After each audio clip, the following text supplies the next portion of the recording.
امت محمدیہ میں بعض ایسے خوش نصیب بھی ہیں جن کے نام فرشتے لکھتے ہیں۔ یہ کون سے ہیں؟ سرکار مدینہ سلطان باقرینہ صلی اللہ تعالی علیہ وسلم کا ارشاد رحمت بنیاد ہے، جب جمعہ کا دن آتا ہے تو مسجد کے ہر دروازے پر فرشتہ آنے والے کو لکھتا ہے۔ جو پہلے آئے اس کا نام جمعہ کے دن پہلے لکھا جاتا ہے۔ جلدی آنے والا شخص اس شخص کی طرح ہے جس نے اللہ تعالیٰ کی راہ میں ایک اونٹ صدقہ کیا، اور اس کے بعد آنے والا اس شخص کی طرح ہے جو ایک گائے اللہ کی راہ میں صدقہ کرے۔ اس کے بعد آنے والا اس شخص کی طرح ہے جو مینڈھا صدقہ کرے۔ پھر اس کے بعد آنے والا اس طرح ہے جو مرغی صدقہ کرے۔ پھر اس کی مثل ہے جو انڈا صدقہ کرے۔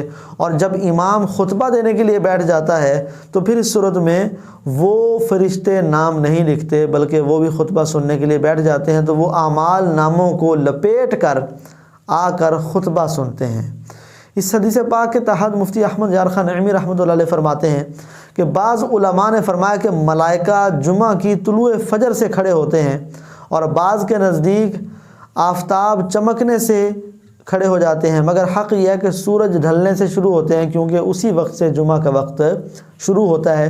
اس وقت فرشتے آ جاتے ہیں، اور جو پہلے آئے تو اس کا نام پہلے، جو بعد میں آئے اس کا نام بعد میں، اور پھر ان کے ناموں کے حساب سے ان کو ثواب بھی دیا جاتا ہے۔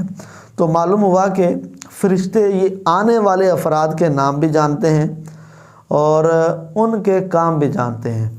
تو اگر ایک ہی وقت میں 100 بندے مسجد میں داخل ہوئے تو وہ سارے سب کے سب اول ہی کہلائیں گے۔ یہ نہیں کہا جائے گا کہ ان میں سے جو سب سے پہلے بھاگ کے مسجد میں داخل ہوا وہ پہلا ہے، ایسا نہیں ہے۔ اب تو ہمارے ہاں عموماً لوگ جب جمعہ کی جماعت قائم ہونی ہو یا پھر عربی کا جب خطبہ پڑھا جا رہا ہو تو اس وقت آتے ہیں، حالانکہ پہلی صدی کے اندر جمعہ پڑھنے کا بہت جذبہ ہوا کرتا تھا، لوگوں کو عبادت کا بڑا جذبہ ہوتا تھا۔ اس حوالے سے حضرت سیدنا امام غزالی رحمۃ اللہ تعالی علیہ فرماتے ہیں کہ پہلی صدی میں سحری کے وقت اور فجر کے بعد راستوں کو لوگوں سے بھرا ہوا دیکھا جاتا۔ وہ چراغ لیے ہوئے ہوتے، چراغ ان کے ہاتھ میں ہوتے، اور نماز جمعہ کے لیے جامع مسجد کی طرف جاتے، گویا عید کا دن ہو۔ حتیٰ کہ یہ سلسلہ ختم ہو گیا تو کہا گیا کہ اسلام میں سب سے پہلی بدعت جو ظاہر ہوئی وہ جامع مسجد کی طرف، یعنی وہ مسجد جہاں جمعہ قائم ہوتا ہے، جامع مسجد کی طرف جلدی جانے کو چھوڑنا ہے۔ افسوس مسلمانوں کی طرح طرح کی جو ہے وہ بے راہ روی کی وجہ سے ہمیں بہت ساری بدعات کا سامنا کرنا پڑتا ہے، اور ان سب بدعات میں جو پہلی بدعت ہے وہ جمعہ کے دن نماز کے لیے جلدی نہ جانے کے حوالے سے ہے۔ اللہ تبارک و تعالی ہمیں اس دن کو نیکیوں میں گزارنے کی توفیق عطا فرمائے۔ یہ کوئی عام دن نہیں ہے، یہ بہت اہمیت کا حامل ہے۔ میں آپ کو مزید اس کے فضائل سناتا ہوں تاکہ ہمارا ذہن بنے اور ہم اس دن کی اہمیت کو، نماز جمعہ کی اہمیت کو جان سکیں۔ حضرت سیدنا عبداللہ بن عباس رضی اللہ تعالیٰ عنہما سے روایت ہے کہ سرکار نامدار بِإِذْنِ پروردگار صلی اللہ تعالی علیہ وسلم نے ارشاد فرمایا، الجمعۃ حج المساکین، جمعہ مسکینوں کا حج ہے۔